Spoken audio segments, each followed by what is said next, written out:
Avez-vous déjà entendu parler du plan de site et du sitemap? Savez-vous faire la différence entre les deux? Non? Alors je vous montre. Dans votre barre de recherche, si vous saisissez juste après l'adresse de votre site internet /sitemap.xml, vous allez trouver ceci.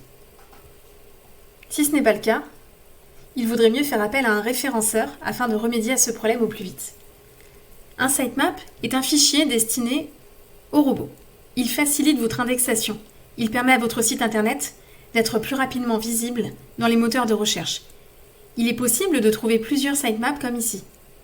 Pour Range ton web par exemple, nous avons un sitemap pour les posts de nos articles de blog, mais également un sitemap pour les pages statiques de notre site internet, les pages plus classiques. Si je clique dessus, je tombe sur toutes les URL du site internet de Range ton web, ainsi que la dernière date de mise à jour.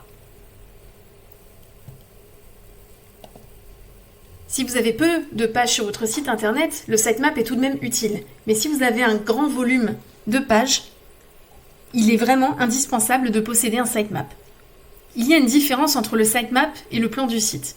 Le sitemap, qui est donc un fichier XML, n'est normalement pas visible pour les visiteurs. En revanche, le plan du site l'est. On le retrouve généralement en bas de page d'un site internet. Dans le cas de Range ton web, vous le retrouverez ici. Il s'agit d'un fichier HTML. Il retrace lui aussi toutes les rubriques d'un site internet, avec des liens. Il permet aussi de recenser tous les articles d'un blog classés par catégorie. Il fournit une aide précieuse à l'internaute qui se serait perdu en cours de route.